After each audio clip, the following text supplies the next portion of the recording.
Hey there, welcome to Sleepy History Secrets, the channel where history gets strange and the narrator sounds like he's already halfway asleep. Tonight, you'll be drifting through the royal bedrooms of medieval Europe, a place where power meant blood, and blood meant, unfortunately, more blood. This is the story of the most inbred women in medieval history.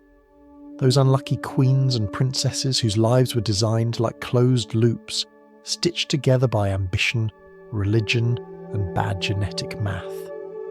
Before you settle in, take a quiet moment to like or subscribe, but only if you truly enjoy falling asleep to humanity's slow-motion disasters. And if you're awake enough, drop a comment telling where you're listening from and what time it is right now. It's oddly comforting to know how many of us are awake at the wrong hour, each lost in our own little dynasty of insomnia. Now, dim the lights. Let the hum of your fan or your own heartbeat be the background. And let's wander gently into a world where marrying your cousin wasn't scandal, it was statecraft. If your mind drifts midway through, don't worry. The family tree will still be looping when you return. You start in a grand hall, stone cold enough to remind you that romance was never the point. Above, banners of royal families hang like a lineup of suspiciously similar faces. Every crest carries the same lions, the same eagles, and occasionally the same jawline. This was Europe's favourite pastime for 6 centuries, consolidating power through marriage and ignoring what happens when the bride and groom share a set of grandparents. The logic was simple, and by simple, we mean disastrous. If 2 kingdoms marry, the borders unite. If cousins marry, the borders don't move, but the paperwork is much easier. Royal advisors called it diplomacy. Modern genetics calls it a warning label. You can almost picture a court chronicler trying to record it all. Quill trembling as yet another royal announcement begins. The Princess of Aragon is to wed her cousin from Austria, who is also her uncle, twice removed, and her godfather. At that point, the chronicler simply gave up and drew a circle. Marrying within the family wasn't a sin. It was a virtue, or at least an efficient form of bookkeeping. Royal blood was believed to carry divine blessing, so the closer it stayed to itself, the holier it was thought to become. Unfortunately, the body never got that memo. Generations later, the divine jawlines stopped closing properly, and the sacred heirs struggled to walk or speak. But the policy continued, because when God and the treasury agreed on something, who were you to argue? You imagine the wedding feasts, the music, the pageantry, the faint odour of déjà vu. Guests whisper about alliances, priests mutter about destiny, and somewhere, a genealogist cries softly into his wine. Each toast sounds triumphant until you realise the bride and groom's ancestors are sitting on both sides of the aisle. It wasn't love. It was lineage maintenance. Royal marriages were less about passion and more about logistics. You were essentially preserving a dynasty the way you'd preserve jam, by sealing it in tightly and hoping it doesn't go bad. Of course it did go bad. Beautifully, slowly, like fruit left too long in gold bowls. The same surnames appeared generation after generation: Castile, Aragon, Habsburg, Valois. By the 1500s, Europe's royal family tree wasn't branching anymore. It was curling inward like an embarrassed fern. Somewhere between piety and paranoia, pure blood became both a slogan and a curse. And yet, in the marble corridors of palaces, no one dared mention genetics. They spoke instead of providence, of heavenly will, and of the blessed continuity of noble bloodlines, which is a poetic way of saying we ran out of new people to marry. The church issued dispensations like indulgences, each one approving another cousin match under the polite excuse of divine harmony.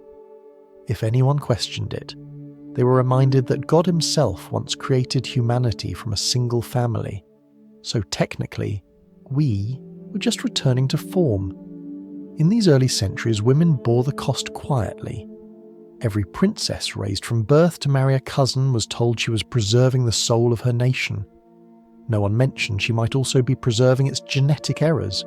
She was the thread and the needle and the fabric all at once, and each generation pulled tighter until the cloth began to tear. From France to Castile, from Vienna to Lisbon, the same pattern repeated.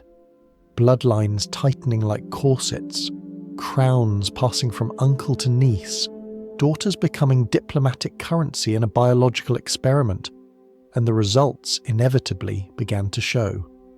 Still, the royal portrait smiled. After all, paint smooths everything. You can't see the tremor in a hand or the way a mouth strains against its own symmetry. In oil and pigment, they all look radiant, their eyes fixed toward heaven, as if trying to spot a new cousin approaching from the clouds. Anyway, that's where it began. A continent that fell in love with itself, one arranged marriage at a time. A Europe that saw no difference between family and foreign policy, and eventually paid the price for both. As the candlelight flickers across those portraits, you can almost hear the walls whisper, "Welcome home, dear cousin," again.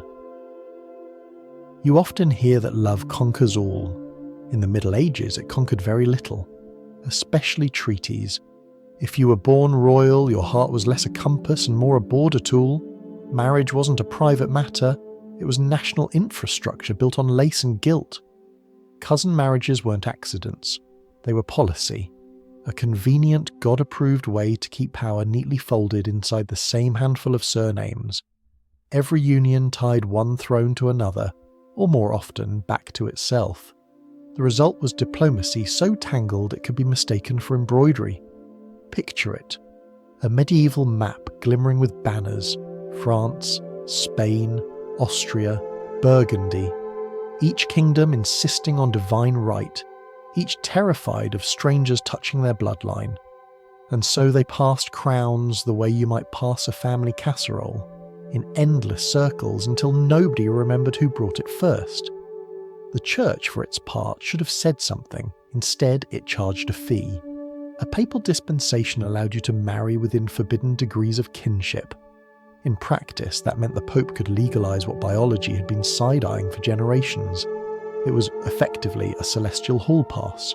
You could marry your cousin, your uncle, or if you had enough land, possibly your family dog, though the Vatican drew the line somewhere around that point. Dispensations were justified through scripture. Adam and Eve were technically siblings, scholars argued, so what harm could a second cousin do? It was the sort of reasoning that sounded holy at first and catastrophic in the long run, like explaining a nosebleed as divine stigmata. Royal scribes drafted elaborate marriage contracts, each clause more optimistic than the last. Dowries were measured in acres, heirs in probabilities, and affection somewhere around statistical noise. The point wasn't happiness, it was the containment of power. Foreign princesses were liabilities, they brought accents, opinions, and sometimes armies. Cousins, on the other hand, knew the family schedule. They fit right in, and their loyalty was guaranteed by blood, or by fear of losing access to the treasury. So monarchs turned to the comfort of familiarity. When in doubt, marry the person who already shared your grandparents. It simplified introductions. There was no need for translators or awkward first impressions. You'd already attended each other's christenings. It wasn't so much a romance as a family reunion with extra paperwork. Medieval chroniclers wrote about these weddings with solemn grandeur, as though divine order itself had descended in lace. In reality, half the guests were probably whispering, "Didn't we already do this last generation?" Because they had. The same alliances repeated over centuries, like a diplomatic echo chamber that couldn't find the exit. And yet it worked. For a while. Cousin marriages stabilised Europe's politics the way a bad bandage holds a wound shut. Treaties stayed intact, borders quieted, and the illusion of peace held steady on parchment. Behind the scenes, however, the bloodlines grew thinner, and the children frailer, and the family trees narrower than ever. What began as strategy turned into slow-motion implosion. But nobody noticed. Not because they were blind, because they were devout. Each malformed heir was chalked up to God's mystery. each miscarriage a divine test. If a prince was born weak, it was a sign of humility. If a queen died young, it was proof of her virtue. In a world where superstition replaced science, suffering became a public relations strategy. And so, for century after century, Europe congratulated itself for breeding closer to God while quietly drifting further from genetic survival. The irony is that their obsession with keeping bloodlines pure made them anything but. Purity, as it turned out, was a fragile substance. It shattered under repetition. Still, if you had been there, you might have believed it too. Imagine standing in a candlelit cathedral, the air thick with incense and destiny. A royal couple kneels before the altar, hands trembling under the weight of their nations. The priest blesses the union, the choir sings, and everyone pretends this is the start of something glorious, not the next chapter of hereditary déjà vu. Outside, commoners cheer. They see banners waving and think the world is stable again. They don't know that somewhere, quietly, the family doctor is sketching another jawline that looks exactly like last century's. When the vows are done and the candles burn low, the king smiles, the queen curtsies, and another link, in the chain clicks shut. History would later call it dynastic unity, but to anyone watching closely, it just looked like a kingdom marrying itself again, out of habit. You might think that before DNA testing, people were simply guessing about heredity. You'd be right, and the guesses were spectacular. In the Middle Ages, biology was less a science and more a rumour dressed in Latin. If something ran in the family, they assumed it was virtue. If it limped, drooled, or fainted at loud noises, that too was virtue. Just a more mysterious kind. The phrase noble blood wasn't poetic, it was literal. They believed blood itself carried character, faith, and occasionally a touch of holiness. The redder the lineage, the purer the soul. This would have been a comforting theory if not for the growing list of royal children born looking suspiciously like distant cousins, or sometimes distressingly like their uncles. Medieval scholars debated endlessly about the body's hidden fluids. Humours, they called them. 4 essential ingredients that decided everything about you. Blood made you cheerful, phlegm made you calm, yellow bile made you angry, and black bile made you poetic or possibly dead. Balance was everything. If you were ill, doctors blamed an imbalance. If you were inbred, no one blamed anything, because the concept simply didn't exist. You couldn't be genetically compromised if no one had invented genes yet. You were just unfortunate.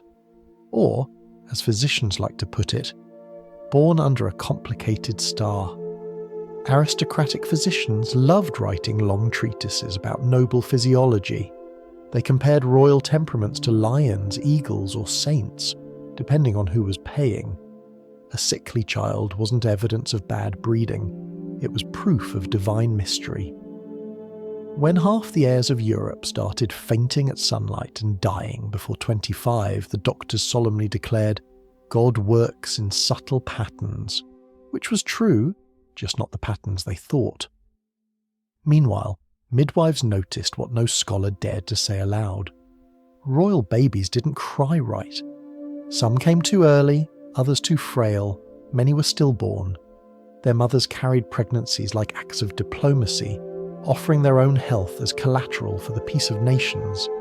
The midwives washed, whispered, and buried the results quietly. There were no medical reports, only silences in family ledgers. And through it all, the idea of blood purity kept growing stronger. It was part religion, part science, part national branding exercise. To question it was treason, to correct it was heresy, and to marry outside it was social suicide. Royal genealogists produced vast scrolls of lineage, loops of ink tracing marriages back through centuries of cousins. They were supposed to prove legitimacy. Instead, they proved recursion. The same names repeating like a chant, each generation reciting itself in smaller, shakier handwriting. If you were a 15th century physician, you didn't need microscopes to see the pattern. You just needed eyes and the courage to connect cause and effect. a rare combination in any era. But most preferred the safety of metaphysics. When a prince was born twisted or mute, it was a lesson in humility. When a queen miscarried 5 times, it was a sign of divine patience. And when both happened in the same family tree for 200 years, it was the Lord's mysterious arithmetic. The truth is, Europe mistook repetition for order. The church blessed it. The scholars rationalized it. The artists painted over it. And the people believed it. Because believing was easier than confronting the absurd. After all, if noble blood could be flawed, what did that mean for God's chosen hierarchy? Better to pretend the body was fine, and that the twitch in the royal jaw was simply destiny smiling crookedly. Still, a few thinkers started to notice. Arab physicians writing in Spain hinted that heredity mattered, that certain traits of kin worsened through repetition. They called it Maritha, a quiet precursor to genetics centuries ahead of its time. But Christian Europe wasn't listening. Science was tolerated only when it flattered the throne. Observation was fine, so long as it didn't contradict theology or the king's portrait. And so, without irony, the royal courts built the world's first human experiment in heredity. They just called it tradition. Every new alliance was another test, every christening another hypothesis, and every funeral another result. The data was all there. It simply hadn't learned how to speak yet. You picture the royal physician writing by candlelight, noting symptoms he can't explain, pale skin, shaking hands, miscarriages, infertile sons. He pauses, dips his quill again, and writes the same diagnosis he's used for decades. Melancholy of divine origin. Then he blows out the candle and prays it's true. Anyway, that's how the science of royal inbreeding began, with confidence, confusion, and an admirable refusal to read the evidence. No test tubes, no laboratories, just a great deal of incense and faith in family tradition. It would take another 300 years before someone finally noticed that God might not be the one arranging all the family weddings. Before the Habsburgs made inbreeding an art form, the French and Spanish crowns were already rehearsing. It began, as so many royal traditions did, with good intentions and bad mathematics. The goal was unity, a Europe so tightly woven together that war would become impractical. What they created instead was a family so tightly woven together that genetics itself began to sigh. At the heart of this early experiment stood Blanche of Castile, born in 1188, granddaughter of 2 kings, niece to another, and cousin to half of Europe. She married Louis VIII of France, who, conveniently, was also her cousin. The match was praised by the church, celebrated by poets, and tolerated by biology for about 1 generation. It was a model union in every sense except the molecular one. Blanche was intelligent, devout, and terrifyingly competent, qualities that would have made her admirable in any era, but were particularly suspicious in the 13th century. Her marriage produced heirs, the most famous being Louis IX, later known as Saint Louis. Yes, the same saint who banned blasphemy, funded crusades, and built the Sainte-Chapelle, all while carrying the faint echo of genetic recycling. Apparently holiness ran in the family, right alongside the jawline. The church adored Blanche. She was considered the perfect queen, pious, obedient, and, crucially, related to everyone who mattered. To the clergy, her pedigree was evidence of divine planning. To modern readers, it looks more like a medieval case study in family overcommitment. Her children's alliances only deepen the experiment. French cousins married Spanish cousins, and their children married back into the same branches to strengthen ties. By the time the 3rd generation arrived, those ties were less metaphorical and more anatomical. In royal portraits, you can almost trace the regression. The same eyes appear in every painting, the same lips, the same slightly anxious expressions of people who are realizing they've seen this face before, possibly in the mirror. Artists didn't exaggerate. They simply recorded reality, which was, at that point, a genetic hall of mirrors. Meanwhile, the chroniclers described these marriages as acts of God's will. It wasn't about love, it was about blood, and not just any blood, sanctified, concentrated, and alarmingly familiar. The more inbred the dynasty became, the more sacred it was considered. Purity and divinity were indistinguishable concepts, a theological error that would survive longer than many of the kings themselves. You imagine Blanche standing in a torchlit corridor, watching her children's wedding processions, the echo of hymns mixing with the faint rustle of silk. She must have believed, as everyone did, that each marriage brought stability, that the line of succession was being purified, not diluted. How could she know that the same logic would one day collapse entire empires? She was a queen, not a geneticist, a job title that wouldn't exist for another 700 years. From her reign onward, cousin marriages became the blueprint for European diplomacy.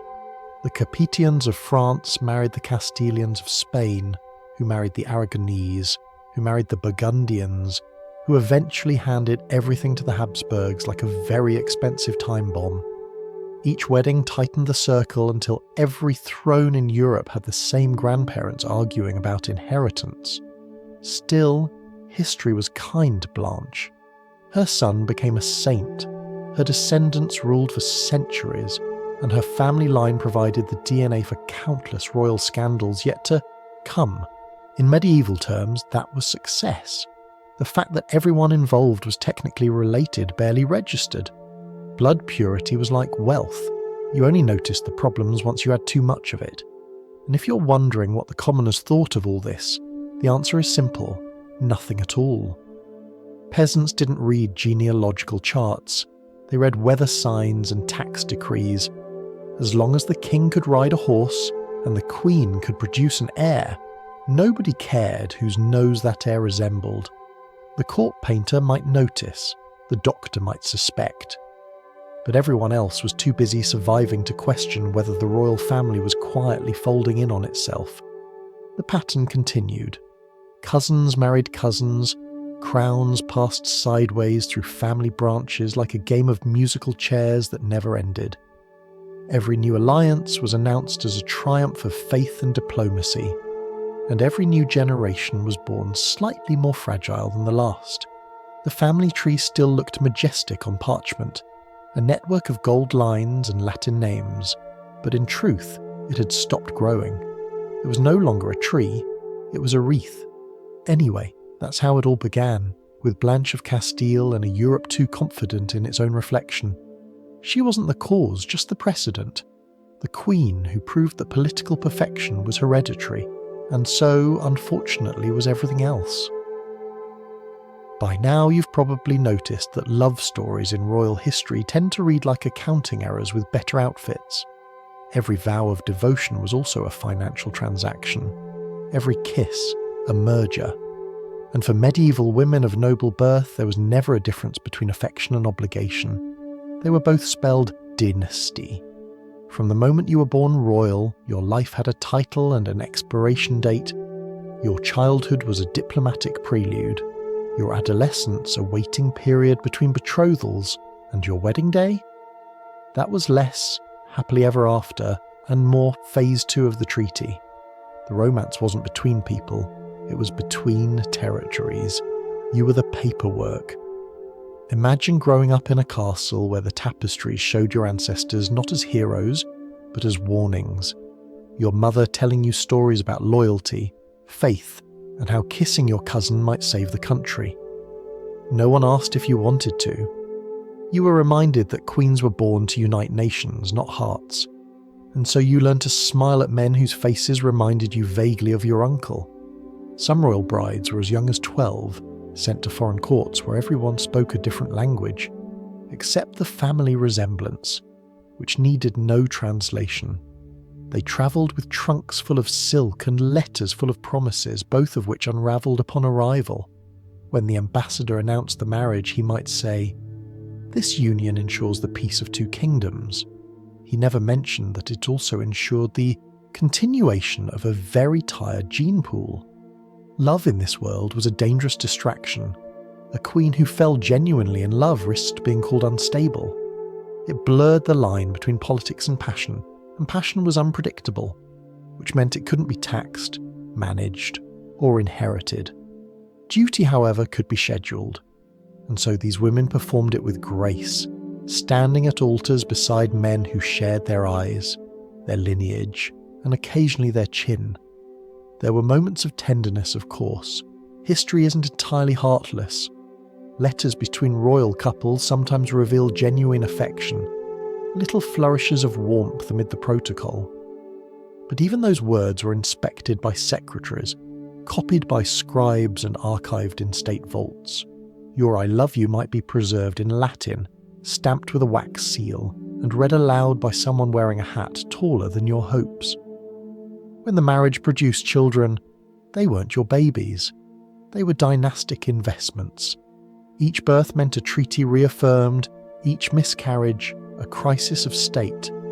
Midwives whispered prayers, courtiers whispered rumours, and everyone else whispered about what it meant for the balance of power. You could be replaced by a sister, a cousin, or a niece within a single generation, and the family tree kept bending backward, each branch turning in on itself, as if the entire structure were trying to retreat from the future. The irony is that these women were praised for obedience, and blamed for the very consequences obedience produced. When the bloodline weakened, it was said the queens had sinned, that their faith was insufficient, that their wombs had failed heaven. No one questioned whether marrying your uncle might have something to do with it. Science hadn't yet invented self-awareness. Even the church, so quick to preach humility, encouraged these marriages through ritual blessings. A priest would lift the cross, invoke the saints, and declare the union holy. Sometimes without realizing he'd perform the same ceremony for the parents, the grandparents, and half the extended family. God, it seemed, had an unusually narrow dating pool. You picture one of these weddings, the air thick with incense, the bride's expression somewhere between duty and despair. Behind her veil, she's a diplomat, a pawn, and a legend in the making. No one in the hall will ever know her laugh or her favourite scent, but everyone will remember her surname. That's how queens lived forever, as surnames. Not for who they were, but for who they married. And yet, within all the obedience and silence, there's something quietly heroic.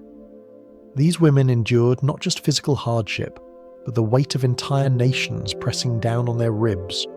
They walked through corridors lined with portraits of the same face, knowing they would one day become another one, smoothed, painted, idyllised, until no one could tell where one cousin ended and the next began. Anyway, love wasn't extinct in royal Europe, it just had to be carefully disguised.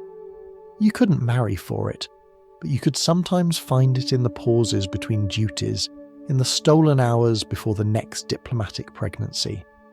Some queens kept private journals, small rebellions written in ink that faded faster than their names. If you read between the lines, you can almost hear the sigh of a woman who knew the cost of peace.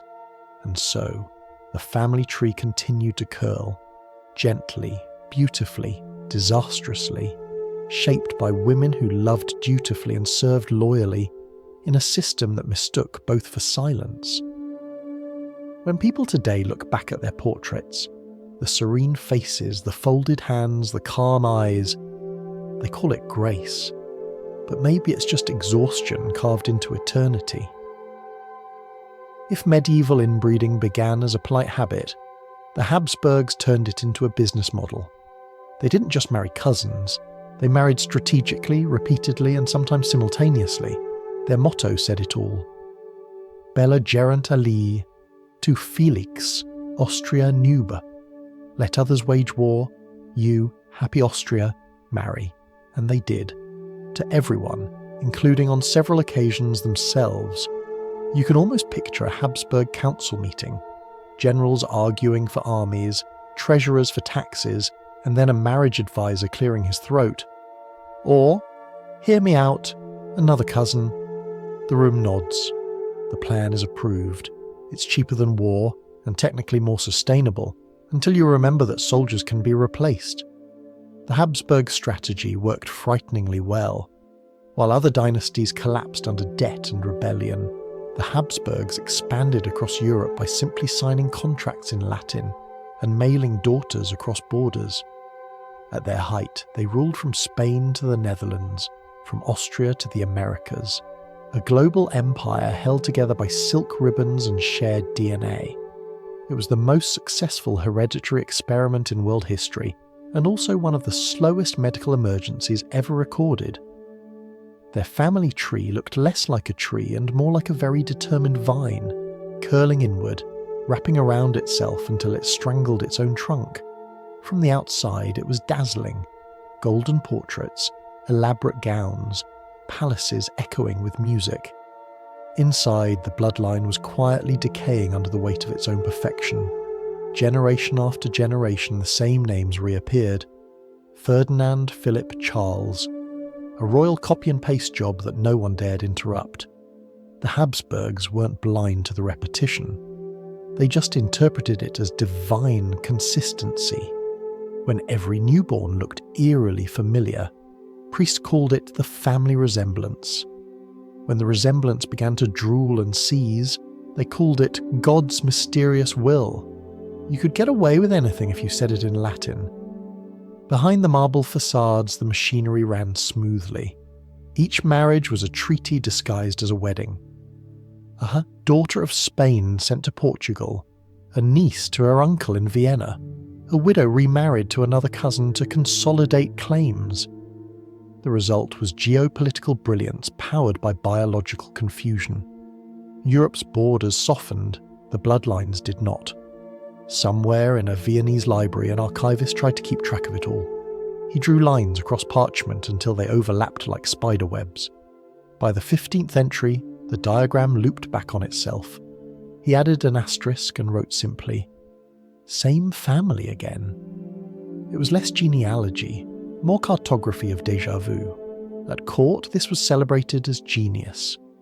Why waste soldiers when you could weaponize weddings? A single Habsburg daughter could secure a century of peace, and incidentally a century of medical case studies. They fought with wedding rings instead of swords, and somehow both proved equally fatal. Marriage negotiations became absurdly specific.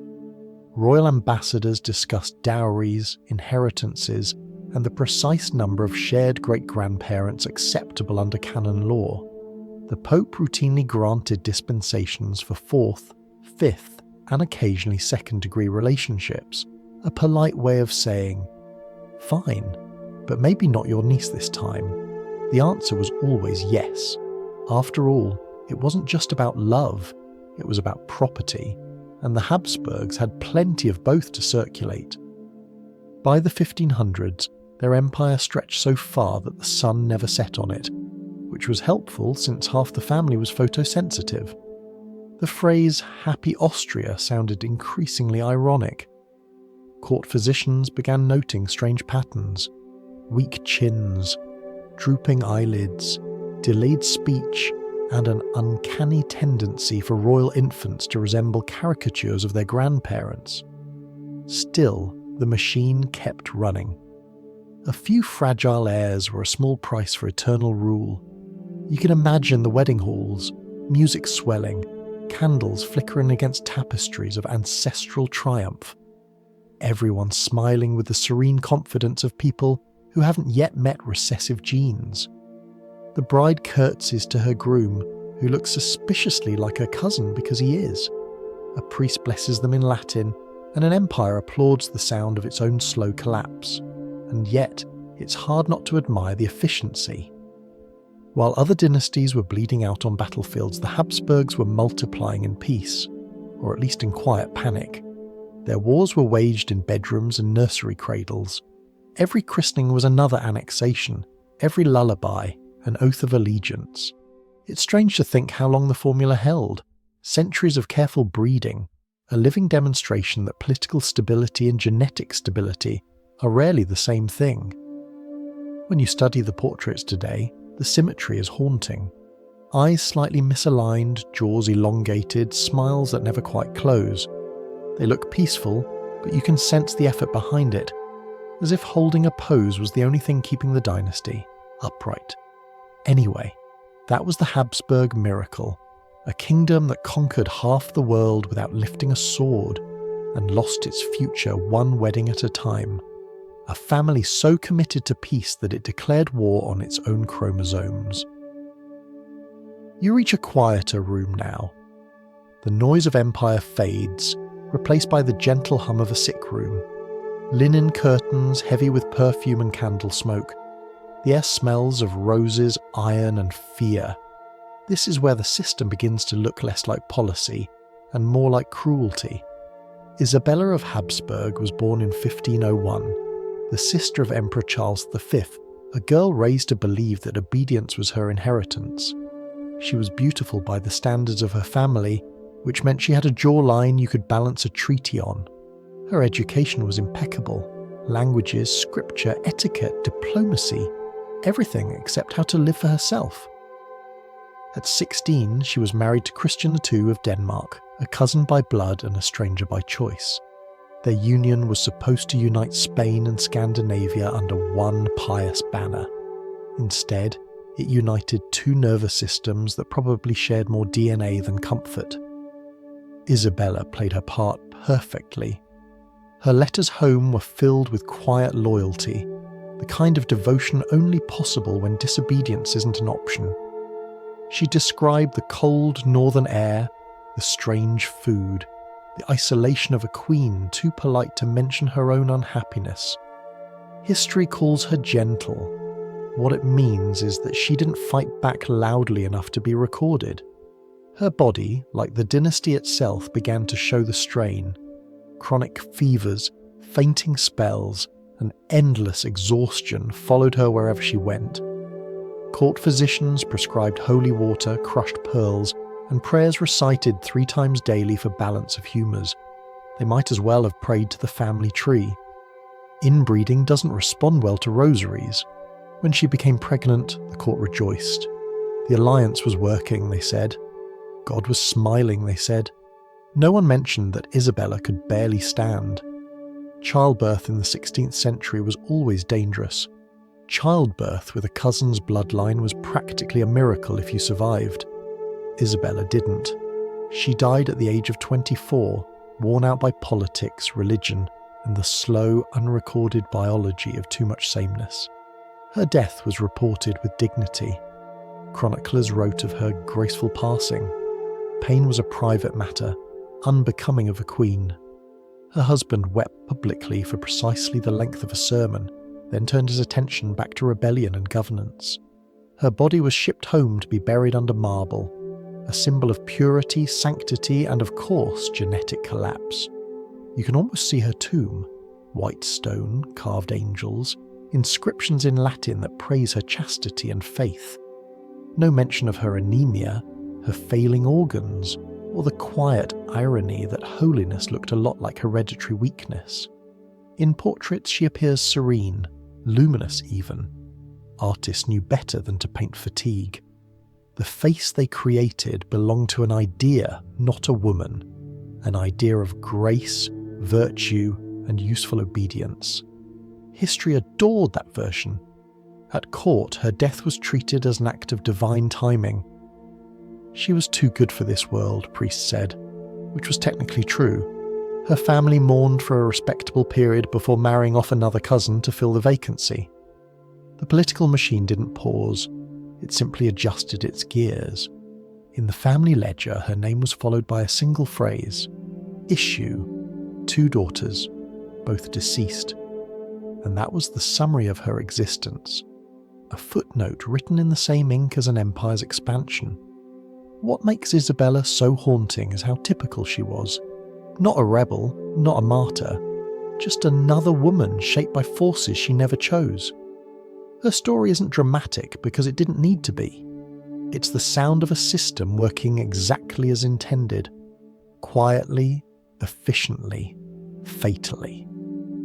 There's a strange holiness in her memory, though. People still visit her portrait in museums. The soft eyes, the calm lips, the flawless skin that probably never looked that way. She's remembered as delicate, which feels unfair.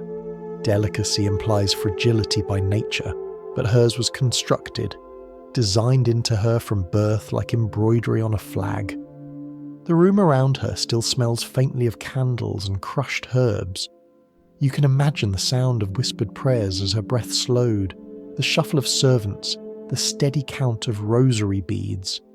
A priest mutters blessings, a midwife weeps quietly, and somewhere in another palace, a cousin's engagement is already being negotiated. When her husband remarried, it was of course to another relative.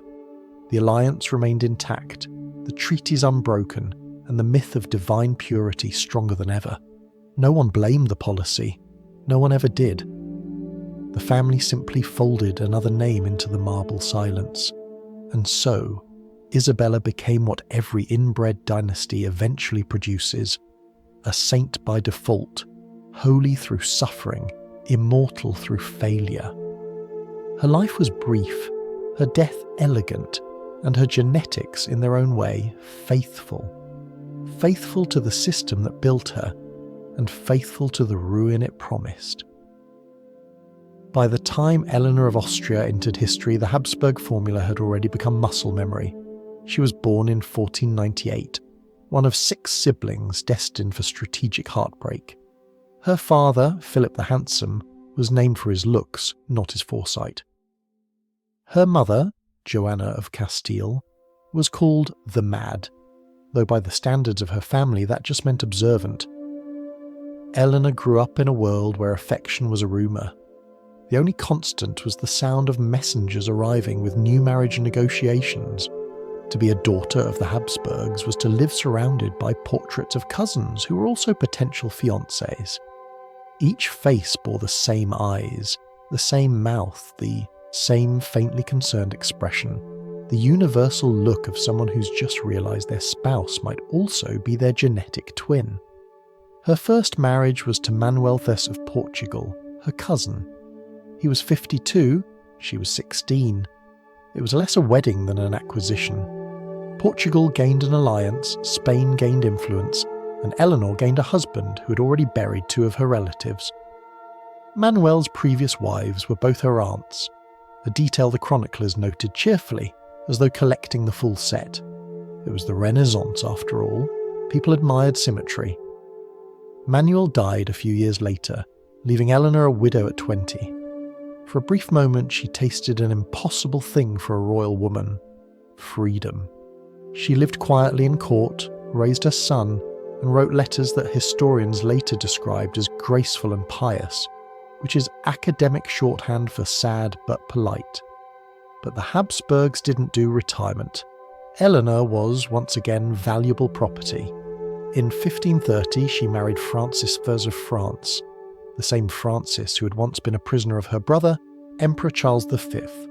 The marriage was meant to heal diplomatic wounds, though marrying your jailer's sister is a questionable form of therapy. It was another cousin match, so technically, the genes had already met before the wedding. Different countries, same chromosomes. The ceremony was magnificent. Paris glittered, choirs sang, and 1,000 courtiers applauded 2 exhausted people shaking hands for the good of Europe.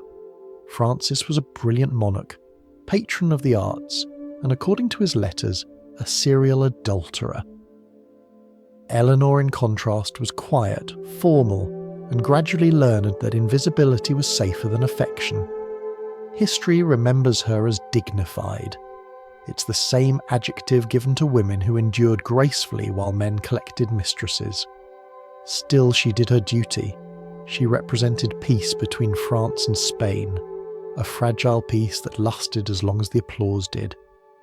Francis went back to his wars, Charles resumed his empire building, and Eleanor went back to embroidery and prayer, which were the 2 medieval equivalents of screaming silently.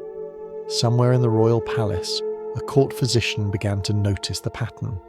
He'd treated Manuel's children, now Francis's, and he couldn't help but observe the eerie similarities. The same high foreheads, the same drooping eyes, the same tendency toward frailty that ran through both royal nurseries. He wrote cautiously in his journal, "The Lord has fashioned a familiar beauty among these blessed houses," which was a poetic way of saying, "This doesn't look right. No one ever read that note. It stayed buried in archives until modern historians found it centuries later. Eleanor's life was a long corridor of repetitions. The same ceremonies, the same vows, the same blessings recited by different priests in the same tone of voice, the same scent of beeswax and incense filling the chapel air, the same polite applause after each diplomatic success, and beneath it all the same blood humming like an echo. She outlived both her husbands. It's one of history's quiet jokes that the woman most defined by her marriages ended her life alone, retiring to a convent-like existence surrounded by portraits of family members who all looked unsettlingly familiar. Her letters from this period are tender, resigned, and weary. She writes about God's will, about peace, about forgiveness, never once about herself. Perhaps she knew that individuality was the one luxury her dynasty couldn't afford. In paintings, Eleanor appears tranquil, a veil draped over her hair, hands folded, eyes slightly downcast. The posture of someone who's learned that serenity and survival often look the same. The painters flattered her, of course. They smoothed her skin, brightened her gaze, and removed the Habsburg jaw, because vanity was cheaper than honesty. Looking at those portraits now, you can't help but feel the strange stillness that hangs over all the inbred queens of Europe, a beauty that feels too symmetrical to be alive. Her death in 1558 went almost unnoticed. No wars stopped, no empires trembled. One chronicler wrote, "The Queen departed peacefully in the grace of our Lord," which might have been true, but if you listen closely between the lines, you can almost hear history exhaling, as if another thread in the great woven tapestry had finally given way. Anyway, Eleanor's story isn't tragedy, it's repetition, the kind of repetition so perfect it becomes invisible, like wallpaper you stop noticing until it peels. She lived 2 marriages, 2 dynasties, 2 versions of the same script, and left behind nothing that wasn't already family property. Different crowns, same blood. Different husband, same story. Europe applauded, and the pattern continued. If you were born a Habsburg princess, your future was rarely a mystery. It was a formula. Find a cousin, marry him, pray the child survives. Maria Anna of Spain simply followed it to its inevitable conclusion. She was the daughter of Philip III and Margaret of Austria, both Habsburgs naturally. Her family tree had so many loops it looked like a necklace. When she married Ferdinand III of Austria in 1631, it wasn't scandal, it was tradition. He was her uncle, and that sentence alone should tell you everything about where the story is headed. The wedding took place in Vienna, a city that smelled of incense, candle wax, and dynastic confidence. Trumpets blared, choirs sang, and ambassadors congratulated one another for what they called an unbreakable union. They were correct, though not in the way they meant. Maria Anna was 17. Her dress shimmered like sunlight on frozen glass. Ferdinand was 30, charming and pious, the sort of man who believed divine order explained everything, even the family resemblance. At the altar, she knelt beside him and recited vows in a voice barely audible over the echoing choir. Observers described the ceremony as holy, solemn, and deeply moving. They didn't mention that the guests were also related. Nearly everyone in attendance shared at least one ancestor. It was less a wedding than a very elaborate family meeting. Her new life in Vienna was colder than the ceremony promised. The Habsburg court prized discipline above comfort, ritual above emotion. She spent her days in devotion, embroidery, and the endless theatre of royal etiquette. The air smelled perpetually of beeswax and damp velvet. Even her solitude was supervised. Letters to her family were inspected before they were sealed, as if love itself required an official stamp. But her real duty, of course, was not prayer. It was childbirth, the sacred profession of queens. She gave birth to 6 children, each weaker than the last. Her first son died within weeks. The second survived, though frail, pale and constantly ill. The physicians called it a delicate constitution. Modern historians call it recessive genetics. The difference, as always, was vocabulary. Her fourth child, born in 1661, would later become Charles II of Spain, the last and most tragic product of the Habsburg experiment. At the time, he was celebrated as a miracle. The bells of Madrid rang for days. Te Deum was sung. Everyone agreed the infant was blessed. Few mentioned that his head was unusually large, his jaw alarmingly long, and his breathing irregular. Faith was an excellent anaesthetic. Maria Anna's body began to fail soon after. Years of pregnancies, miscarriages, and ritual fasting had taken their toll. Her spine curved, her heart weakened, and her eyesight dimmed. She was 27, and the palace around her seemed to age in sympathy. Still, she prayed. Every symptom, every collapse was interpreted as another sign of divine favour. The court confessor assured her that suffering purified the soul. It certainly purified the bloodline. When Ferdinand died, she became a widow at 30. Her letters from this period sound exhausted but obedient, full of gratitude, humility, and the unmistakable weariness of someone who has spent her entire life fulfilling other people's prophecies. She wrote, "My Lord takes what he wills. I am content to remain his servant." Translation: she was dying slowly, politely, and with perfect manners. She followed her husband into the family tomb in 1646. Marble, candlelight, and silence. Her body, like the dynasty, was preserved beautifully and pointlessly. Her son, Charles II, would live to inherit everything: the empire, the illnesses, and the impossible expectations. He would rule over half of Europe, yet need assistance to chew. Historians sometimes debate whether Maria Anna understood what her marriage represented, whether she suspected the pattern had become a curse. Perhaps she did. Perhaps that's why her letters speak so often of faith and endurance. When the world refuses to listen, prayer is the only acceptable form of protest. You can almost imagine her standing in her bedchamber, hands resting on the carved wooden cradle of her newborn son, watching the infant twitch in sleep. Outside, snow gathers on the palace rooftops. Inside, the candles flicker against tapestries embroidered with family crests. The same lions, eagles, and crosses repeated for centuries. A lullaby hums from somewhere down the hall, and the air feels heavy, as if history itself has stopped to exhale. It's easy to pity her. It's harder to see that she was never free to be anything else. The Habsburg women were instruments, not individuals, designed to preserve the line until the line finally broke. In her own quiet way, Maria Anna succeeded. She gave Europe its most infamous heir, Charles II, the man whose body became a genealogical confession. Her story doesn't end with her death. It echoes through every corridor of the Escorial, through every portrait where a queen's eyes look just slightly off-centre. The court chroniclers called her the pious empress. They were right. She believed until the end that faith could cure what inheritance had done, and in a way it did, because faith kept the empire calm while biology unravelled beneath the silk. Anyway, Maria Anna fulfilled her purpose perfectly. She preserved the dynasty, delivered an heir, and ensured that no one else would ever need to.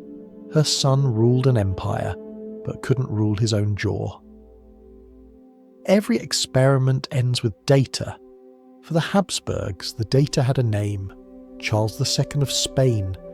He was born in 1661, baptised under gold ceilings, and described by his attendants as the hope of Christendom. They didn't realise how darkly accurate that would sound later. Charles was the culmination of 200 years of marriage paperwork, a final draft written entirely in shared blood.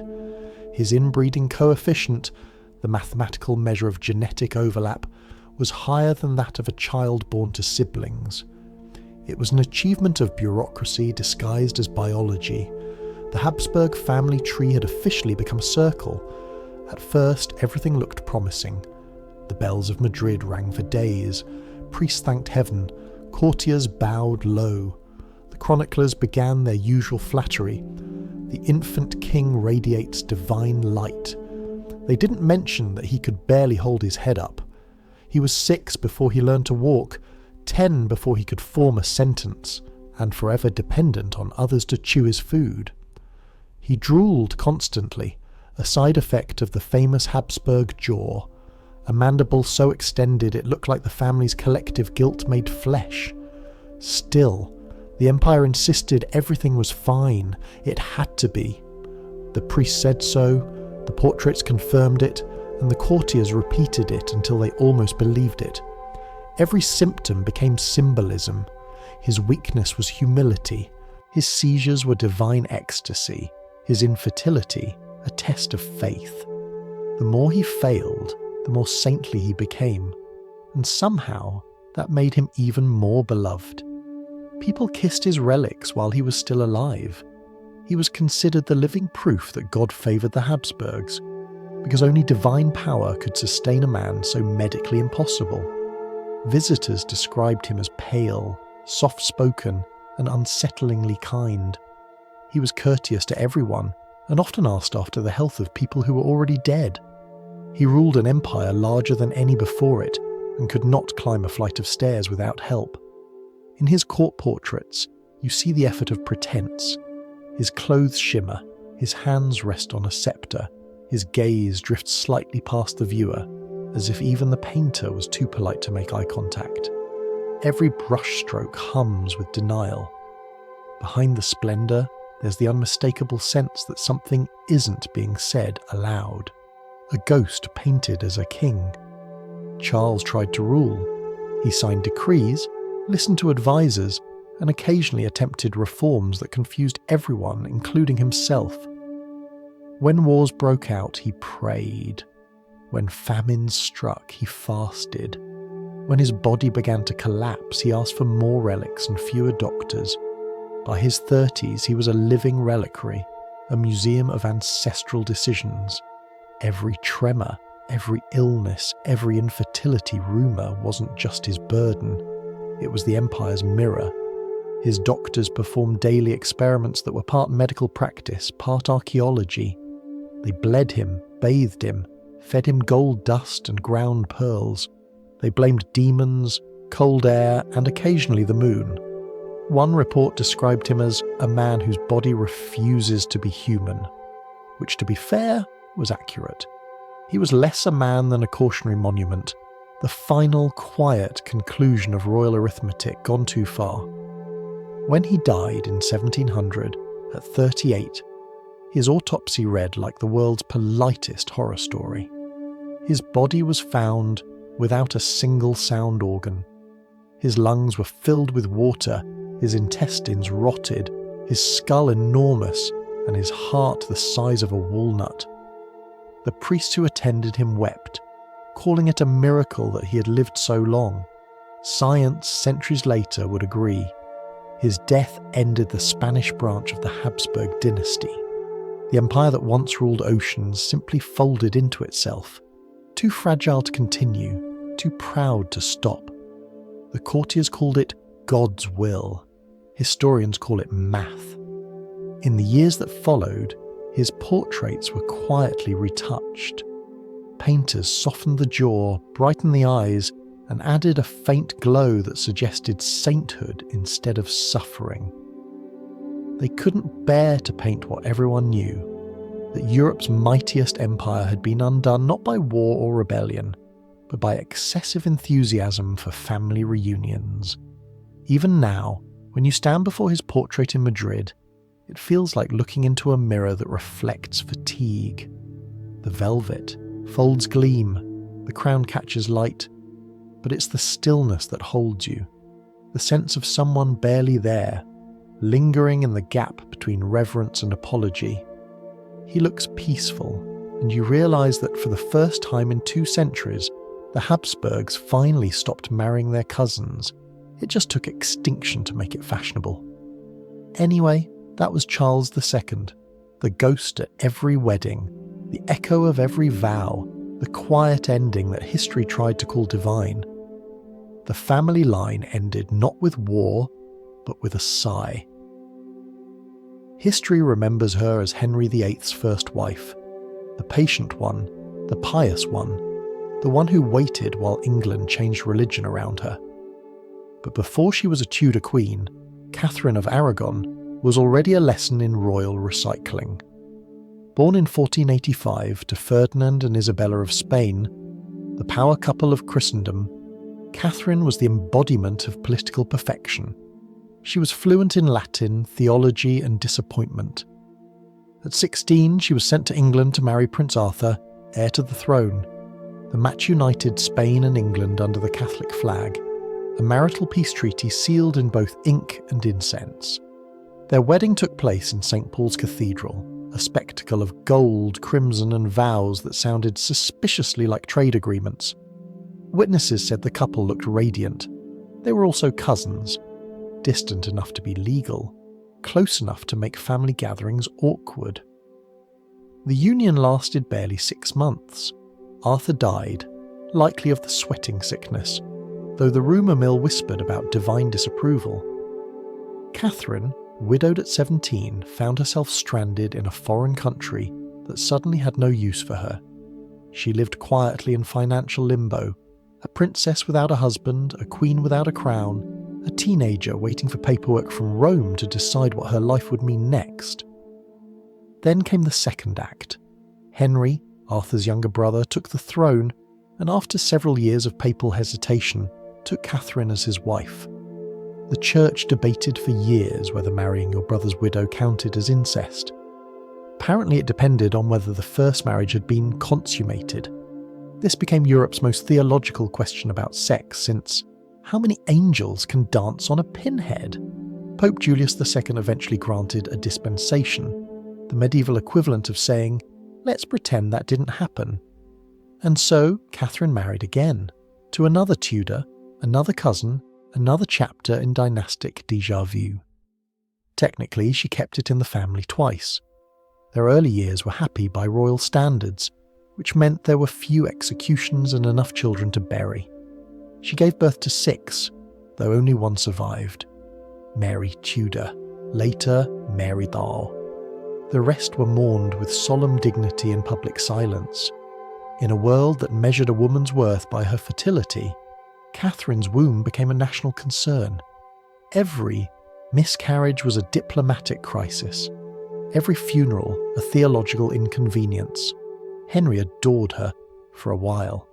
She was intelligent, devout, politically astute, and the only person in England who spoke fluent Spanish and common sense. But as the years passed, her loyalty began to look like defiance, and her piety like obstinacy. When Henry grew restless for an heir, and more importantly for Anne Boleyn, he appealed to the same theology that once justified their union to now undo it. He insisted that their marriage was cursed because she had once belonged to his brother. It was a convenient revelation 20 years too late. The irony was delicious and cruel. The same papal authority that allowed Henry to marry her was now accused of sin for letting it happen. Catherine, meanwhile, refused to concede. She declared herself Henry's lawful wife, and England's rightful queen until her dying breath. Her letters from this period read like poetry written through gritted teeth. They speak of honour, faith, and the quiet agony of being both necessary and disposable. You can imagine her rooms at Kimbleton Castle in her final years, perfumed letters from Spain scattered on a wooden table, heavy jewels she no longer wears, the steady drip of rain against the stone.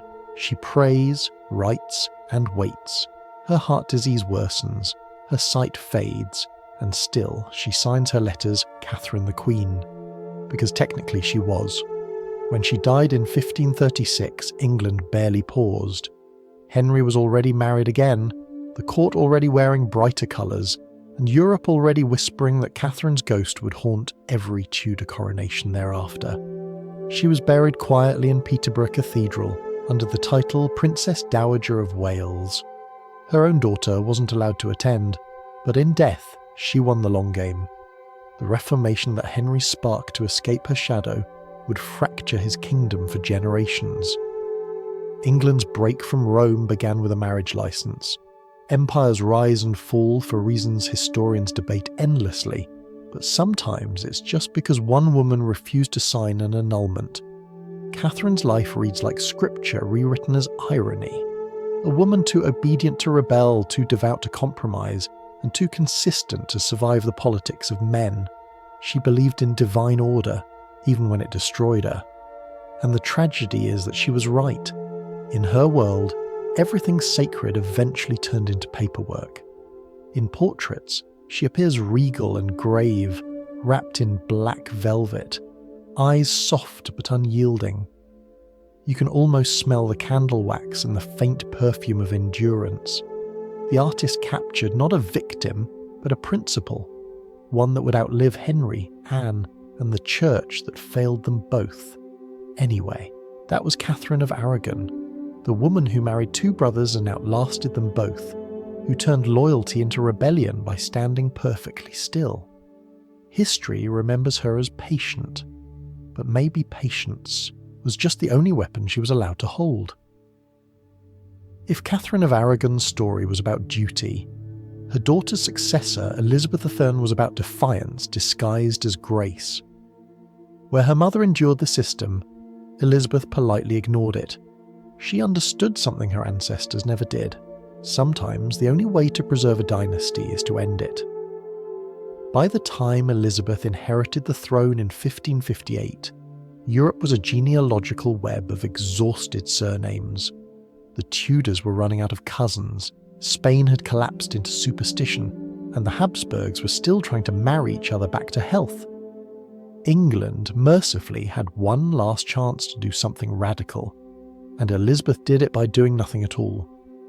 The Virgin Queen, it sounds pious, symbolic, almost mystical. But behind the halo of propaganda lay something far more practical: self-preservation. Elizabeth's virginity wasn't a vow of purity. It was the ultimate political strategy. She saw what marriage did to women like her mother, what it did to kingdoms like Spain, and what it did to anyone foolish enough to think bloodlines were blessings. So she made her body off limits and her myth eternal. It began quietly. Courtiers expected her to marry. Everyone did. It was tradition, divine order, a matter of national security. They suggested suitors from France, Spain, the Holy Roman Empire, a carousel of familiar family names. All of them, of course, cousins in one degree or another. Every proposal came with a treaty, and every treaty came with a priest. Elizabeth smiled at each one, called them flattering titles, and somehow never signed a single contract. It was her most brilliant political act, to turn indecision into stability. At first, people waited. Then they whispered. Then they started calling her the Virgin Queen, a nickname she adopted and weaponized. In a world that valued female purity more than political competence, she used the language of chastity to rewrite power itself. If she couldn't be wife or mother, she'd become something higher, a symbol of England itself, untouchable, eternal, unmarried and therefore uncorrupted. The logic was questionable, but it worked. You can imagine the royal portraits. Elizabeth standing tall in gowns that shimmered like sunlight on armour, pearls threaded through her hair, each one a sermon on virtue. Painters called her ageless, which was convenient since no one dared paint her twice the same way. Behind her, a globe or a map to remind everyone that while other queens produced heirs, Elizabeth produced empires. She turned chastity into a public spectacle. Courtiers performed elaborate flattery rituals known as the Cult of Gloriana, where aging diplomats compared her to the Virgin Mary, the goddess Astrea, and sometimes to the concept of patience itself. She pretended to be flattered, then reminded them that she ruled because she was single, and therefore answerable only to God, who, conveniently, did not require annual reports. Humour became her softest weapon. When asked why she remained unmarried, she replied, I am already bound unto a husband, the kingdom of England. It was an elegant way of saying, I've seen marriage, and I'm good, thanks. Her decision wasn't just personal. It saved England from the same hereditary implosion that had devoured Europe. The Tudor bloodline had already twisted through generations of cousin unions, Lancaster marrying York, Plantagenet marrying everything in sight. Elizabeth's refusal to breed was an evolutionary mercy. Turns out the healthiest Tudor was the one who stopped breeding. Of course, the irony is that her virginity became just as mythologized as her ancestors' fertility. Where other queens were sainted for childbirth, Elizabeth was canonized for abstinence. Where Catherine had been buried under titles, Elizabeth became a title, the Virgin Queen, an idea that outlived her body. It was the most successful rebranding campaign in history. Still, it wasn't an easy performance. Every court was filled with speculation. Was she truly a virgin? Was it political theatre? Did she ever fall in love? She had favourites, of course. Robert Dudley, perhaps the closest thing she allowed herself to affection. But affection for Elizabeth was always a diplomatic risk. Every sigh could become a scandal, every rumour a weapon. So she kept her heart exactly where she kept her crown, visible, untouchable, and slightly too heavy. She lived surrounded by perfume and flattery, and ruled through a blend of charm and exhaustion. Each day was a careful performance of composure. When ambassadors asked about heirs, she smiled and changed the subject. When bishops urged marriage, she quoted scripture until they got lost in the footnotes. And when Spain sent the Armada, she put on armour, mounted a horse, and gave a speech that became legend. A virgin defending her kingdom with the energy of an entire bloodline, finally free from its curse. She died in 1603, unmarried, unbroken, and unrepentant. No children, no husband, no cousin's jawline waiting to inherit the throne. Her reign ended the Tudor line, but it also ended the idea that women were dynastic currency. She left behind not an heir, but an identity. England itself became her child. Even now, when you look at her portraits, the silence feels deliberate, as if she's pausing mid-breath, daring history to ask her why. The lace, the pearls, the gloved hands, all calculated serenity. She isn't promising continuity, she's promising control. Anyway, Elizabeth I saved her kingdom by refusing to participate in it. She took the logic of bloodline purity and starved it to death. A century earlier, her ancestors married themselves into extinction. Elizabeth chose solitude, and in doing so, outlived them all, not in years, but in myth. You've met her before, Joanna of Castile, daughter of Ferdinand and Isabella, sister to Catherine of Aragon, and unofficially Europe's most misunderstood woman. History called her Juana la Loca, Juana the Mad.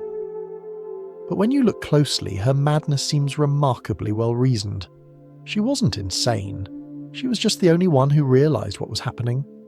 Juana grew up in a Spain still glowing from the reconquest of Granada, a world of priests, politics, and endless family ceremonies that all ended with someone marrying a cousin.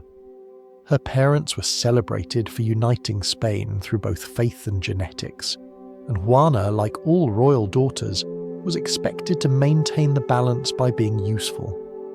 At 16, she was sent north to marry Philip the Handsome of Burgundy. It was a brilliant match on paper. Spain met the Habsburgs, Catholic power met imperial ambition, and the family tree performed yet another graceful U-turn. Philip was charming, striking, and utterly uninterested in his wife. Juana, passionate and intelligent, adored him anyway. At first, her letters described devotion, prayers for his safety, tears for his absence. But devotion curdled quickly in the cold air of Burgundy. Philip preferred mistresses to diplomacy, and Juana began to unravel, not from madness but from clarity. She saw the system for what it was, a prison lined with velvet and Latin blessings. Her family called her hysterical. Her husband called her inconvenient.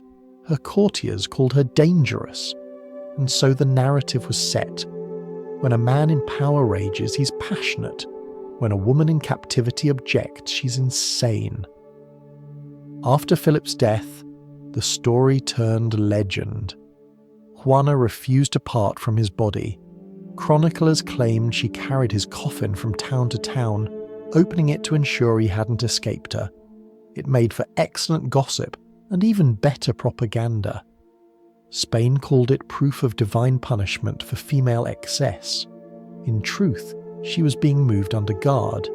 A queen, widowed and unwanted, escorted through the fog while men debated which relative should rule in her name. She was taken to Tordesillas, a royal palace turned gilded cell. The air inside smelled of dust, wax, and endless prayer. Her windows were barred, her letters intercepted, and her visitors carefully supervised.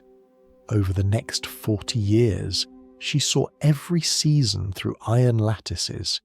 Spring came and went, snow fell and melted, and Juana remained, quietly remembering the world outside her own bloodline. Her confinement was explained as mercy. She is unstable, her father said. She is protected, her son said. She is at peace, her jailers said. None of it was true. She was simply inconvenient to a system that couldn't afford self-awareness. Every visitor who described her mentioned her silence. They called it madness, but silence is the only rebellion that can't be edited. When words are used as weapons, refusing to speak becomes a kind of victory. You can imagine her pacing the cold stone floor at night, the faint drip of water from the ceiling, the echo of footsteps, her own, her guards, histories. Outside her cell, Europe kept marrying itself. Inside, she watched it all collapse in her mind's eye.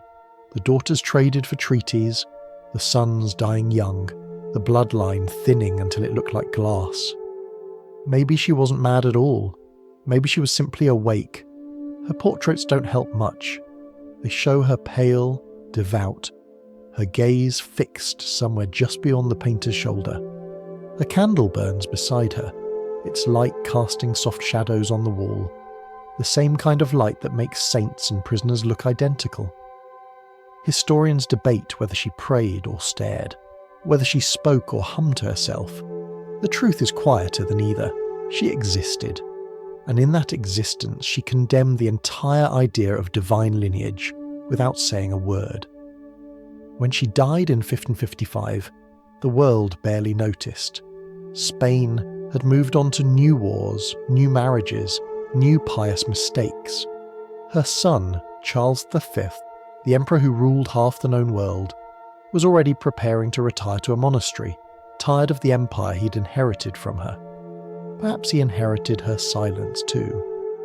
Juana's story lives between the cracks of official history, where footnotes whisper louder than coronations.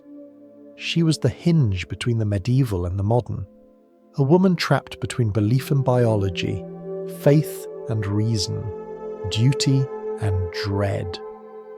The world decided she was mad because it was easier than admitting she was right. Anyway, Joanna of Castile didn't lose her mind. She just misplaced her patience, and the world, not knowing what to do with a woman who could see patterns, locked her away until the pattern finished itself.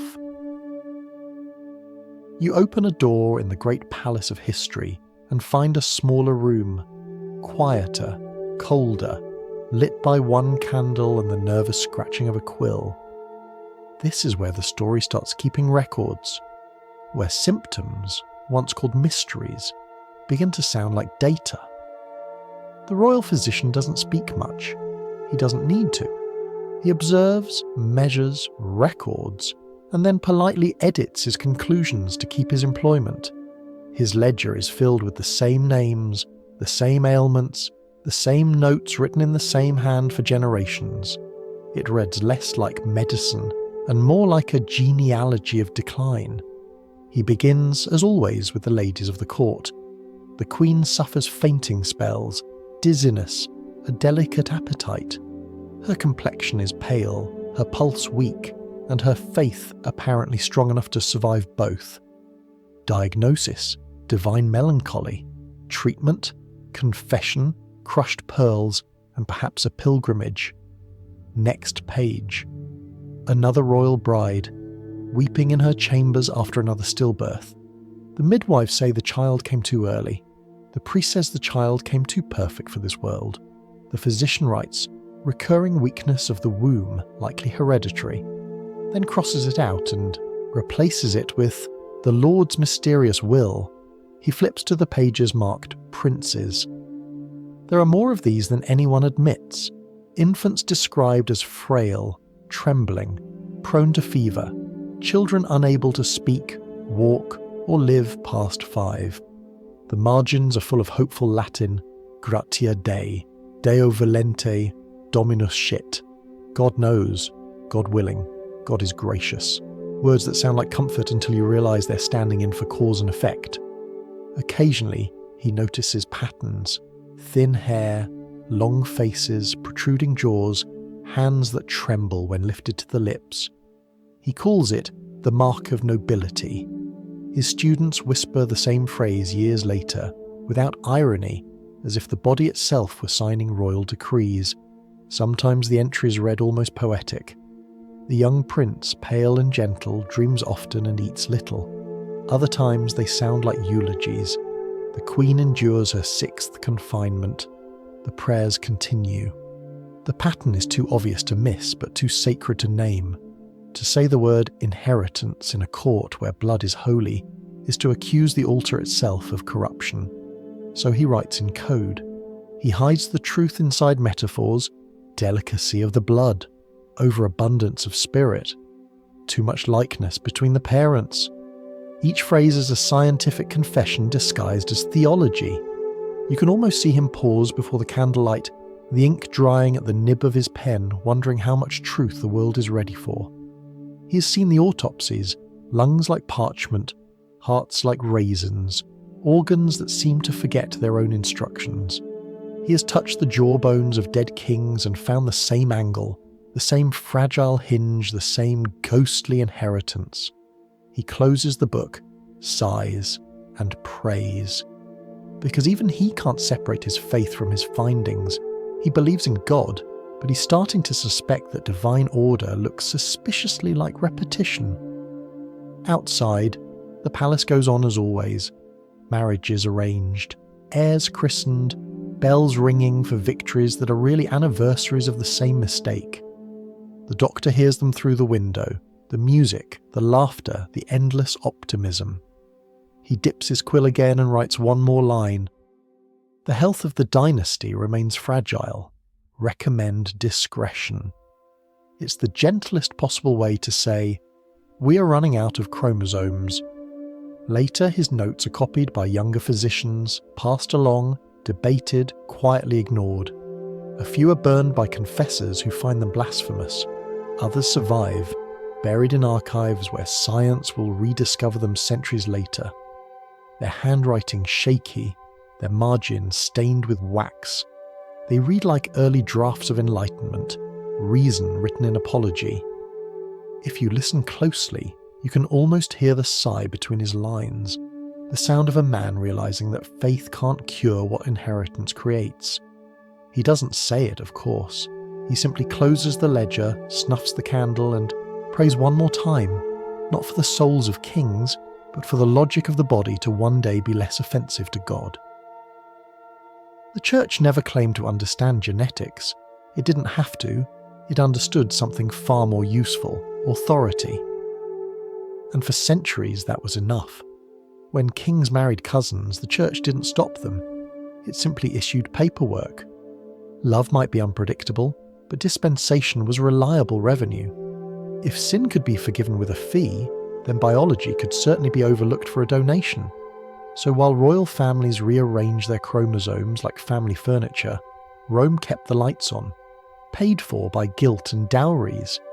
The logic was as circular as the family trees it blessed. God created the world. Kings ruled by divine right. Therefore, their blood was sacred, and sacred things by definition couldn't be flawed. If royal children were born weak, it was because God was testing their faith. If queens died in childbirth, it was proof of devotion. And if entire dynasties collapsed under the weight of shared DNA, well, that was destiny's handwriting, and you don't question the handwriting of God. In cathedrals across Europe, priests chanted blessings over royal cradles, swinging censers of smoke that smelled like forgiveness and denial. The same incense that disguised the smell of decay in tombs also disguised the stench of bad theology in marriage contracts. Faith and flesh had become inseparable. Every altar doubled as a laboratory, every wedding as an experiment no one dared to name. The irony is that the church was meticulous. It kept archives of every birth, every union, every forbidden degree of kinship. They knew exactly how many cousins had been wed. They just didn't consider it a problem. Knowledge wasn't the issue, permission was. If the Pope said the match was holy, then chromosomes would simply have to adapt. A few bishops raised concerns. They noticed the pattern, the miscarriages, the deformities, the infants who didn't cry. But theology had a simple solution for everything uncomfortable: symbolism. A malformed heir, proof that sin still lurked in humanity. A sterile king, a reminder that the flesh was weak. A family line collapsing, a divine lesson in humility. The explanation always fit the scripture, the data never stood a chance. Meanwhile, artists painted what the church approved: serene queens, angelic heirs, symmetrical faces. No sign of illness, no trace of repetition. The brush replaced the microscope centuries before the microscope existed. Every portrait a small miracle of retouching. Faith once again proved stronger than observation. You can imagine the ceremonies: marble floors, Latin prayers, a priest blessing two cousins beneath a crucifix that's seen too much. He raises his hand, murmurs the familiar words: "What God has joined together, let no man put asunder." And somewhere, deep in the vaults of heaven, someone quietly mutters, "You might want to check their grandparents first." The church wasn't malicious, just consistent. Its goal was order, not accuracy. If divine hierarchy required bloodlines to loop, then looping was holy. And for centuries, no one dared argue. To question royal purity was to question divine right. To question divine right was to question God. And questioning God was a career-ending decision. So Europe marched on in perfect rhythm. Priests marrying cousins, painters immortalizing them, doctors diagnosing them, and historians much later pretending to be surprised. Faith covered every crack. It was both explanation and excuse. Of course, there were moments when the illusion almost broke. A plague that spared commoners but killed nobles. A stillborn heir whose deformities couldn't be painted away. A whispered rumour that holiness might actually be hereditary weakness.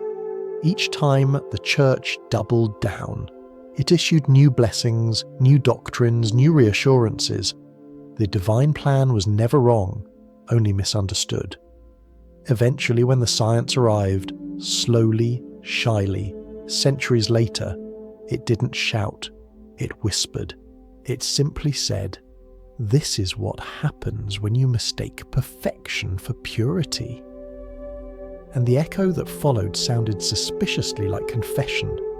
You can still visit those cathedrals today. The marble is cool beneath your feet. The air tastes faintly of stone and incense.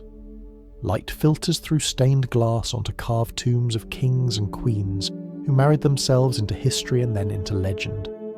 The inscriptions speak of piety, sacrifice, eternal rest. None mention the papal signatures that made it all legal.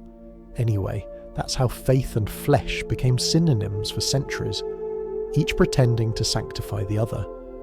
If your cousin's marriage needed a papal blessing, maybe it wasn't divine love. But in medieval Europe, paperwork outranked science, and holiness was just another hereditary condition. There's a certain sound to royal optimism, the clink of goblets, the rustle of silk, the faint applause that follows a marriage no one quite believes in.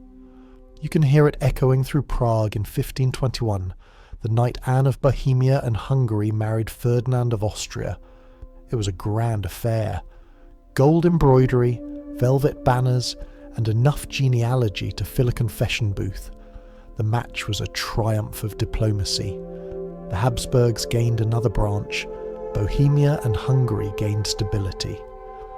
Everyone won, except the chromosomes. Anne and Ferdinand shared both sets of grandparents. They weren't just cousins, they were double first cousins, a distinction so rare it deserves a category somewhere between coincidence and science fiction. But no one said that aloud. The court musicians played, the guests toasted, and the priests smiled like men who knew better than to check a family tree. Someone probably whispered, "They resemble each other so much. How romantic." It's always easier to confuse genetic repetition with true love. The chroniclers wrote that the wedding feast lasted 3 days. Dancers spun under chandeliers, wine flowed from gilded fountains, and the sound of laughter drifted through the halls. No one mentioned how often the laughter sounded rehearsed. It wasn't joy, it was tradition. The same melody played again because silence would be too honest. Anne herself was 17, radiant, obedient, her face painted in the calm expression expected of queens and statues. Ferdinand, 22, earnest and cautious, looked every inch the royal husband, a man in love with his destiny, if not necessarily his bride. The portrait painters loved them both, two profiles that matched perfectly, which, biologically speaking, was part of the problem. The guests made speeches about divine harmony, about the perfection of this union. No one seemed to notice how the words harmony and perfection had started sounding more like euphemisms for inbreeding. But the candles burned too beautifully for anyone to care. After the feast came the politics. Their marriage sealed the Habsburg control of Central Europe. It was empire by inheritance, land acquired not through conquest but through mutual ancestors. If you could trace your lineage in a circle, you had already conquered something. That was the logic of the age. Anne bore 15 children, which would sound impressive if you didn't also know how many of them died young. Infant mortality was common, but inbreeding gave it a kind of artistic consistency. The palace became a nursery of fragile lungs and delicate bones. Each christening felt like both a blessing and a bet. Every candle lit at the baptism was also a premonition. Physicians at court grew concerned.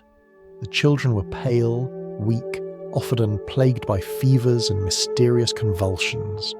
The doctors wrote their reports carefully, using Latin phrases that sounded noble: defectus spiritus vitalis, lack of vital spirit; debilitas sanguinis, weakness of the blood. No one dared translate them literally, not in a family where blood was synonymous with God. Through it all, Anne kept performing her role, queen, mother, symbol. She attended mass daily, hosted visiting ambassadors, and buried her children with the same composure she'd worn at her wedding. Some called it strength, others called it resignation. In the end, there wasn't much difference. Her husband loved her, or at least respected her. By the standards of royal Europe, that was romance. He once wrote that she was a vessel of peace and order. Sounds tender until you remember vessels are meant to be filled and emptied. Together they embodied the empire's illusion. Piety on the surface, exhaustion underneath. The court gossiped about their resemblance, how their faces mirrored each other at ceremonies, how their children seemed to inherit that same faint symmetry that always looks better in portraits than in person. The artist painted them anyway, adding more light, less truth. Every jawline smoothed, every shadow softened, until holiness and homogeneity were indistinguishable. By the time Anne died at 43, the empire had begun to realise that perfection has a cost. Ferdinand wept publicly, prayed privately, and married off their surviving daughters to, inevitably, more relatives. The pattern continued, each generation more fragile, more reverent, More resigned. The courtiers still toasted the dynasty at banquets, but the music had changed, the rhythm slower, the laughter thinner, as if everyone sensed the walls starting to echo back their own applause. If you had been there, standing at the far end of that wedding hall listening to the clink of goblets and the echo of polite laughter, you might have felt it too, that strange déjà vu of a civilization congratulating itself for surviving its own reflection. The dance continued, and the rooms spun, and the air smelled of perfume and inevitability. Anyway, that was Anne of Bohemia, the queen who married her mirror image, and in doing so doubled the resemblance that history had already perfected. Her story isn't shocking, it's symmetrical. The circle was almost closed, and no one in the hall dared call it what it was. You stand in a quiet room, the kind of silence that feels practiced. It's a museum now, a place where history whispers through varnish. In front of you, a portrait rests on an easel under a beam of careful light. Its gold frame glows faintly, its colours dulled by 500 years of reverence and dust. The woman staring out from the canvas doesn't move, but her jawline does most of the talking. You switch on the lamp, adjust the magnifier, and begin your work. The first layer you clean is dirt, centuries of candle soot and the breath of visitors who admired the myth but not the details. Beneath that, the varnish, a glossy film added to make old holiness look slightly newer. And beneath that, finally, the truth. Every restorer learns the same thing eventually. Paint remembers. Even when the official records don't, the pigment keeps its own diary. You can see the corrections, a softened jaw, a brightened eye, a shadow deliberately erased. The artist had been told to flatter, and so he did. Every portrait was propaganda, each brushstroke a royal apology. As you scrape away the varnish, the faces begin to reappear. The Habsburgs, the Valois, the Tudors. Different nations, same family resemblance. Their cheeks blush with borrowed blood. Their eyes seem to know more than they should. You realise the painters weren't lying. They were complicit. The difference is subtle but important. Under the magnifier, the cracks look like fine wrinkles. The paint breathes in slow, quiet sighs. And there, under layers of gold leaf, you notice it. The same mouth repeating itself across generations. The same shape, same curve, same exhaustion. Every jawline tells the same tired story. The conservation report will call it stylistic continuity. You know better. It's heredity. Art's polite word for repetition. You wonder if the artist noticed, or if he too was paid to mistake sameness for beauty. The smell of linseed oil and varnish fills the air. It's a clean, chemical scent, sharp enough to wake ghosts. You imagine the painters at work centuries ago, mixing pigments with egg yolk and prayer, smoothing canvas with hands that believed in both God and job security. They painted divine lineage because that's what the client wanted. They added gold halos to hide the pallor of fragile skin. They gave every queen the same serenity, every prince the same posture, every family the same tired perfection. It worked. Too well.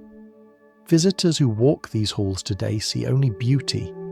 They don't smell the decay that once filled the palaces. They don't hear the wheezing lungs or the priests whispering last rites.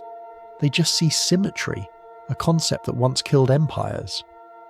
But under the microscope, the varnish tells on everyone. You brush the surface gently with a cotton swab, revealing colour that hasn't seen air since before America existed. The paint brightens, not with life, but with honesty. The blue of the robe deepens, the flesh tones cool slightly. The light in her eyes becomes human again. For a moment she looks less like a saint and more like a woman who hasn't slept. You recognise that look. It's exhaustion, disguised as grace. If you tilt the portrait just right, you can see the faintest pencil lines beneath the paint. The artist's original sketch. There were corrections there too. Her nose shorter, her chin smaller, her expression sadder. Someone changed it. Someone decided queens shouldn't look tired.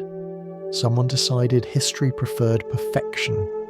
The air hums softly with the sound of your own breath. The lamp flickers, and the woman on the canvas seems to blink for half a second.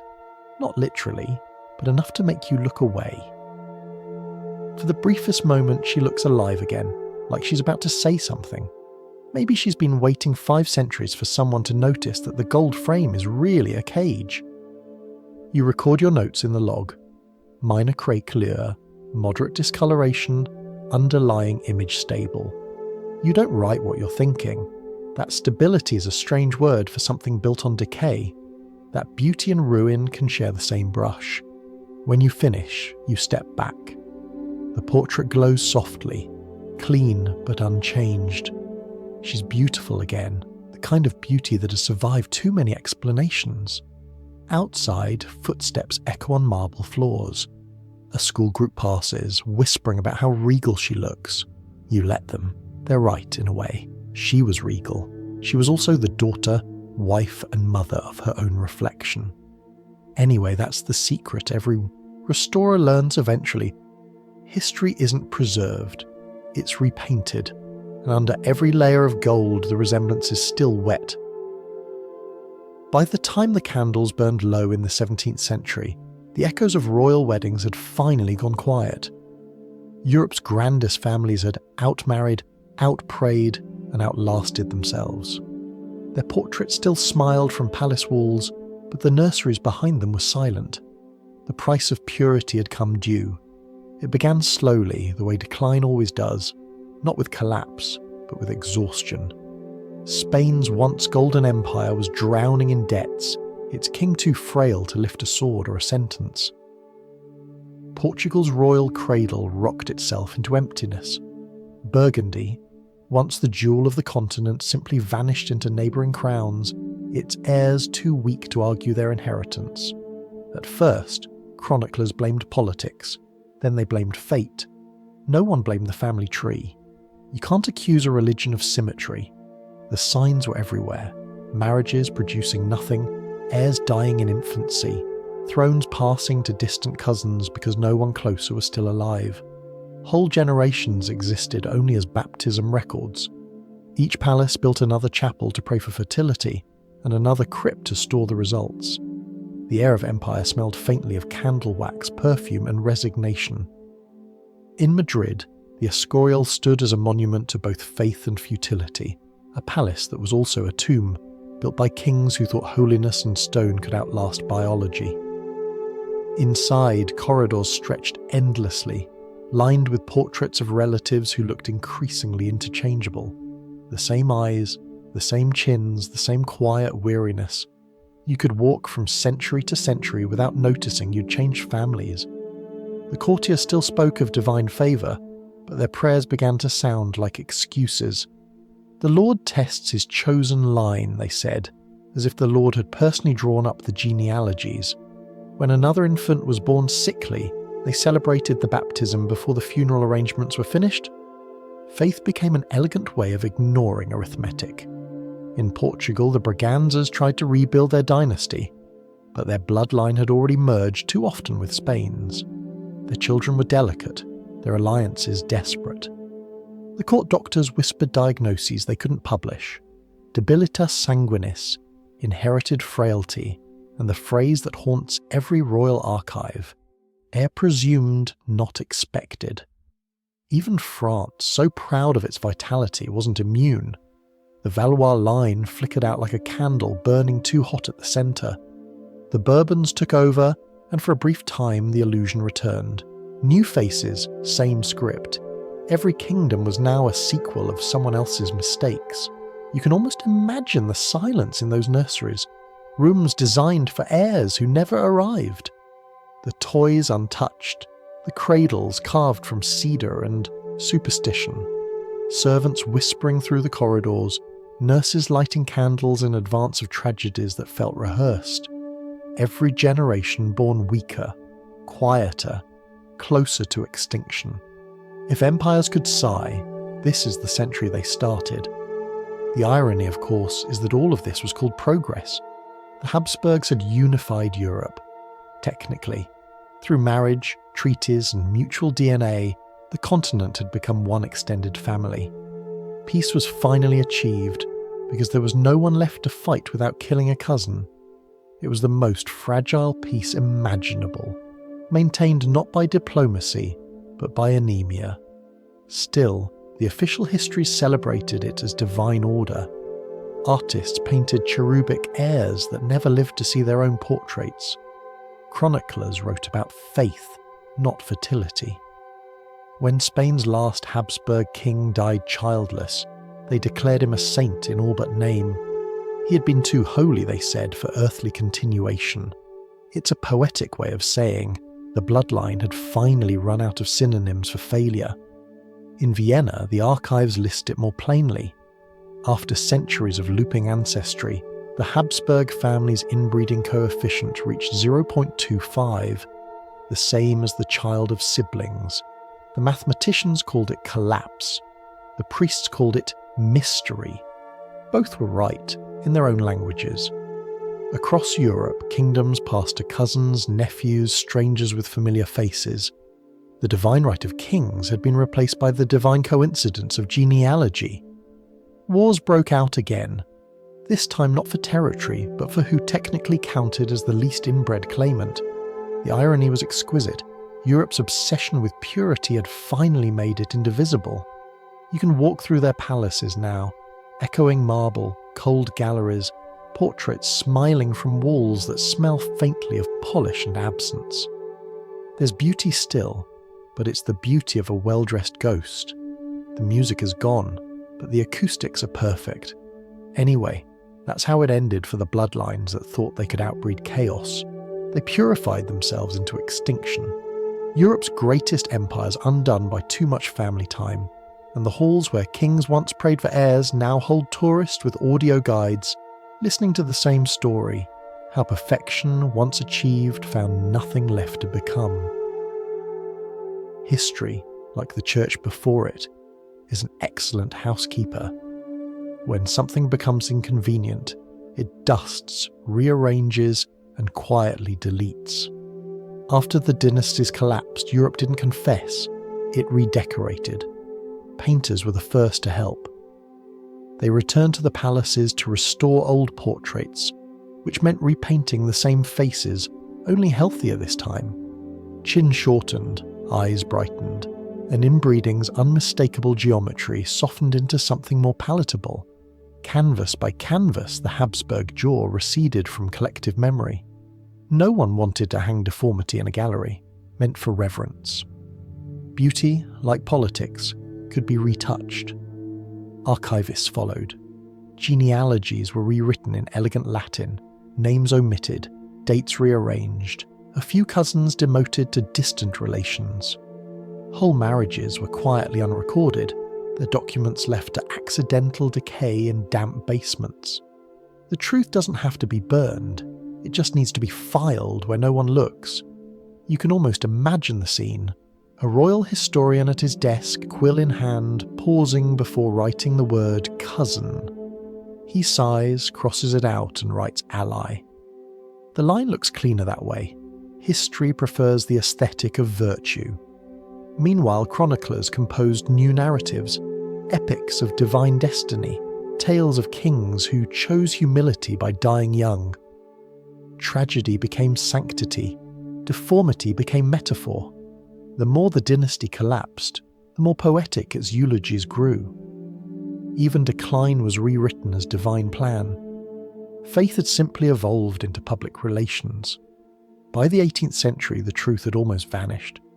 Tourists visiting cathedrals saw marble saints, not genetic experiments. They marvelled at the symmetry of tomb sculptures, never realising that the real symmetry had been internal and terminal. Guides spoke of piety, virtue, and glory. No one mentioned chromosomes. They weren't glamorous enough. It wasn't just Spain or Austria.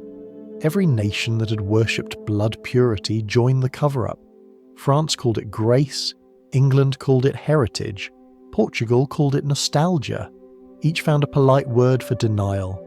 Europe moved on, the way old families do when someone brings up an embarrassing ancestor at dinner. But the evidence refused to stay buried. Paint fades slower than secrets. Portraits cracked along the same lines as truth. As the centuries wore on, the varnish yellowed, and the resemblance re-emerged.